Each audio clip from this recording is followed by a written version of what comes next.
thinking about finding love again later in life? It's a beautiful thought, isn't it? The possibility of sharing your days, having a companion, finding that spark again after a loss or a change in your life is incredibly appealing. For many, the idea of remarriage after 60 feels like a wonderful new chapter, a chance to fill the quiet spaces in their home and heart. But sometimes, the dream overlooks a few surprising realities. The truth is, remarrying when you're older comes with unique complexities that younger couples often don't face. It's not just about falling in love. It's about blending entire lives, histories, and families that are already fully formed. Overlooking these crucial elements can lead to unexpected pain, strain on relationships with your children, and even financial heartache down the road. It's a painful reality for some who rush in without considering the full picture. But there's a way to approach this exciting possibility with your eyes wide open, setting the stage for a truly happy and lasting marriage. In this video, we're going to uncover the truth about remarrying after 60 by looking at 5 essential things you absolutely need to consider first. These aren't roadblocks. Think of them as building blocks for a strong foundation. We'll dive into everything from navigating family dynamics and finances to understanding emotional readiness and future care. It's about being prepared for the practicalities so the romance can truly flourish. Make sure you watch to the end, because there's something I'll share that might just surprise you and change how you think about this wonderful new phase of life. Let's start by talking about something deeply personal, yet absolutely vital when you're considering a second, or perhaps even third, marriage later in life. It's about your emotional landscape. Often, when we think about remarrying, we focus on the excitement of a new relationship, the companionship, the shared laughter, the joy of not being alone. And that's wonderful. Truly it is. But there's a crucial layer underneath all that happiness, particularly if your consideration for remarriage comes after the loss of a long-term spouse. Grief. It doesn't simply vanish when a new person enters your life. It changes. It integrates. But it's still there. Rushing into a new commitment before you've genuinely processed your grief, before you've found a comfortable place for that loss in your heart, can put an immense, sometimes unbearable, pressure on a new relationship. Think about it.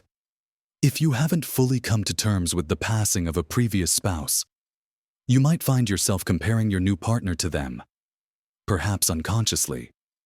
Or you might be seeking a replacement for the comfort and familiarity you lost, rather than building a new, unique connection with someone different. It's not fair to your new partner, and frankly, it's not fair to you either. You deserve a relationship built on the reality of who you both are now, not one that's trying to fill a space left by the past. Taking the time to truly heal, perhaps talking to a counselor or joining a support group, isn't a sign of weakness. It's a sign of strength and a commitment to being fully present for your next chapter. It's about understanding your own emotional readiness. Are you truly ready to open your heart fully again, with all the vulnerability that entails? Or are you seeking a distraction from loneliness? Be honest with yourself about where you are emotionally. A new marriage won't magically fix unresolved feelings from the past. Now, transitioning from the emotional heart of the matter to something equally, if not more, complex when you're over 60. Finances. Oh, where do we even begin with this one? In a first marriage, often you're building financial lives together from scratch. Later in life, you both come to the table with established assets, debts, retirement plans, and, most significantly, existing financial commitments and expectations, particularly towards your children and potentially grandchildren. Let's be blunt. Money matters can complicate things tremendously. You might have worked your entire life to build up savings, investments, or own a home, with a clear intention of passing that on to your children. Your potential new spouse has their own financial history and their own plans for their assets. What happens when these two financial worlds collide? This is where having open, honest, and yes, sometimes difficult conversations is absolutely non-negotiable. Before you walk down the aisle, we're talking about things like combining bank accounts or not, deciding how household expenses will be paid. What about your wills? Your existing will likely leaves everything to your children or other family. When you remarry, legally, your new spouse might have rights to a portion of your estate, regardless of your will's previous instructions. This can create enormous stress and conflict between your new spouse and your children down the line. Have you considered a prenuptial agreement now? I know that word can sound so cold and unromantic. It conjures up images of mistrust or planning for failure. But actually, especially later in life, a prenup can be one of the most loving and responsible things you do for everyone involved. It's not about assuming the marriage will fail. It's about clarifying financial expectations and protecting the assets you both bring into the marriage, ensuring that your plans for your children's inheritance, for example, are respected. It's a way of saying, I love you, and because I love you, I want us to be clear and fair about our financial lives together and our obligations to our existing families. Think about who will inherit your home, your savings, your treasured possessions. If you move into one person's home, what happens to the others? Will it be sold? Rented out? How will that money be handled? What about debts? Is your potential spouse carrying debt? You don't know about will that debt become a joint responsibility after marriage. These are not minor details. They are fundamental aspects of building a life together at this stage. Getting professional advice from a financial planner or an attorney specializing in elder law is incredibly important. They can help you navigate the complexities of combining finances, updating wills, setting up trusts, and understanding the implications of marriage on things like pensions, social security benefits, and potential long-term care costs. Don't shy away from these conversations. They are the bedrock that allows you to build a financially secure future together, free from the anxieties that unresolved money issues can create. Talking about finances openly and honestly before marriage can prevent misunderstandings and heartache later, paving the way for a much smoother journey together. It shows respect for each other's past and future financial well-being, and crucially, for your existing families. Now, moving on from navigating the complex waters of personal finance, let's talk about something that touches the heart of almost every family, particularly when we're blending lives later in life, your children and grandchildren. This is often the most emotionally charged consideration, and frankly, it can be the most challenging. You might be head over heels in love, picturing happy blended family holidays and Sunday dinners, but the reality of integrating a new partner into an established family structure can be incredibly difficult. Your children, who are now adults with their own lives, their own memories of your previous spouse, and potentially their own anxieties about your future happiness and financial security, may not greet your news with unbridled joy. Some might be genuinely happy for you, thrilled to see you find companionship and love again. Others might be wary, protective, or even resentful. They might feel like your new partner is trying to replace their mother or father. They might worry about their inheritance, especially if financial discussions weren't handled transparently, which ties back to our previous point. They might simply struggle with the change. This is a completely normal, albeit sometimes painful, reaction. It's vital to approach this with empathy and patience. Your children need time and space to adjust. Introduce your partner gradually, perhaps in casual settings first. Don't force interactions or expect instant bonding. Listen to their concerns, even if they seem unreasonable to you. Validate their feelings without letting them dictate your life choices. It's a delicate balance between honoring your children and building your new life. This also applies to your partner's children and grandchildren. Their family dynamics will be different, and you'll need to navigate those relationships as well. Think about practical things like holidays, birthdays, and family traditions. How will you blend or balance these? Will you spend Christmas morning with your children and Christmas dinner with your new spouses? Will you create new traditions together? Discussing these potential points of conflict openly with your partner and your children beforehand can help manage expectations and reduce tension. Encourage open communication, both between you and your children, and ideally, between your children and your partner over time. It won't always be smooth sailing, but building bridges, showing respect for everyone's feelings, and prioritizing clear, kind communication can help ease the transition. It's about creating a new family unit, which includes integrating, not replacing, the existing ones. Next, let's consider your lifestyles and expectations. When you've been living independently for some time, or perhaps we're in a long marriage with established routines, you've built a life that suits you. You have your habits, your hobbies, your social circles, your preferred way of doing things around the house. Your potential new spouse has theirs. When you decide to share a life, these individual ways of being will inevitably come into contact. And sometimes, clash. Are you a morning person who loves a quiet cup of tea while reading the paper? Is your partner a night owl who stays up late watching TV? Do you enjoy hosting friends and family frequently?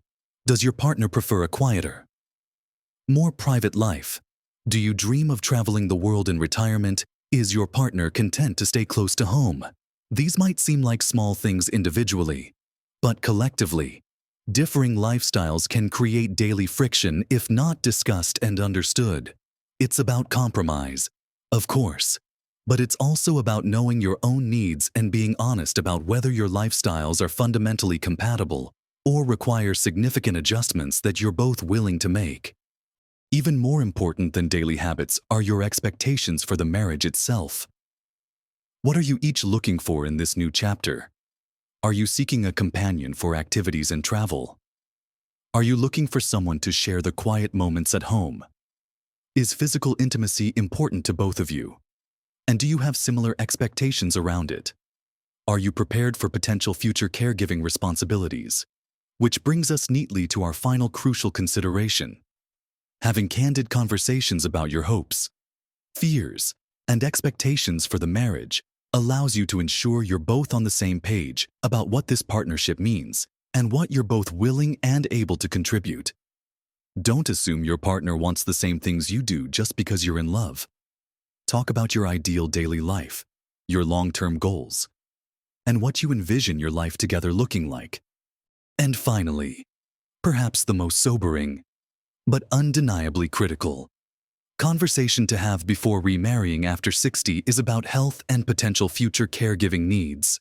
It's not a romantic topic, I know, but it's a reality for many of us as we age. When you marry later in life, you're not just committing to a lifetime of love and companionship, you're also potentially committing to being a caregiver. Have you had open and honest conversations about your health, including any existing conditions and potential future health challenges? It's easy to avoid this topic, especially when you're feeling healthy and happy, but ignoring it is risky. What are your plans if one of you becomes seriously ill or requires long-term care? Do you have long-term care insurance? Do you know each other's wishes regarding medical care and end-of-life decisions? Have you discussed things like power of attorney for healthcare? Becoming a caregiver for a spouse can be incredibly rewarding, a true testament to the depth of your commitment, but it is also physically, emotionally, and financially draining. It's not something you should enter into lightly or without having discussed the possibilities and made preliminary plans. Are you prepared to potentially take on that role? Is your partner prepared for that possibility as well? Do you have support systems in place? Family, friends, community resources? Who can help if that time comes? Discussing health and caregiving needs up front allows you to make informed decisions together. It's about understanding the potential future you might face and ensuring you both have a realistic picture of what the commitment of marriage could entail down the road. It's not about being pessimistic. It's about being prepared and supporting each other through whatever life brings. Talking about these things doesn't diminish the love. It strengthens the partnership by building it on a foundation of honesty, trust, and a shared understanding of reality. It allows you to plan together, making decisions about finances, living arrangements, and support systems proactively, rather than having to scramble during a crisis. This level of open communication about difficult topics demonstrates a deep level of care and respect for each other's well-being. It truly is a test of the partnership's strength and resilience. So, we've talked about looking inward at your emotional readiness, navigating the complex web of finances, blending or at least harmonizing families, aligning your daily lives and expectations, and facing the potential realities of health and caregiving. These 5 things, emotional readiness, finances, family dynamics, lifestyle compatibility, and health caregiving, are truly the cornerstones you need to examine when considering remarrying after 60. Remember, these aren't obstacles designed to discourage you. Far from it. They are the essential steps to building a strong, resilient, and genuinely happy second or third marriage. Think of it like building a beautiful house. You can't just focus on the lovely paint color and furniture. You need a solid foundation, strong walls, and a leak-proof roof to ensure it stands the test of time and weather. Your relationship is that beautiful house, and these 5 considerations are its essential structure. Approaching these topics with honesty, courage, and open communication with your potential partner is the greatest gift you can give your future marriage. It shows maturity, respect, and a deep commitment not just to the romance, but to the reality of building a life together at this stage. It allows you to address potential challenges proactively, reducing the likelihood of painful surprises later on. Finding love and companionship after 60 is a wonderful, exciting, and entirely possible adventure. It brings joy, shared experiences, and someone to lean on. Don't let the potential complexities deter you, but do approach them with wisdom and preparation. It's about making sure the practical elements are stable so the emotional connection can thrive without unnecessary strain. Small changes in how you approach these conversations can make a big difference to your happiness and the harmony of your blended lives. What are your thoughts on these considerations? Have you or someone you know navigated remarriage later in life? What were the biggest challenges or surprises? Share your experiences or questions in the comments below. Your insights could be incredibly helpful to others thinking about this same exciting step. If you found this video helpful, please give it a thumbs up. It lets us know we're providing valuable information for you. And if you haven't already, consider subscribing to the channel and hitting the notification bell so you don't miss out on more content designed to help you live your best life at every age, covering all aspects of health, happiness, and navigating these wonderful later years. Thank you for watching. Remember, it's never too late for a new chapter, and approaching it with wisdom makes it even more beautiful. Live your best life at every age.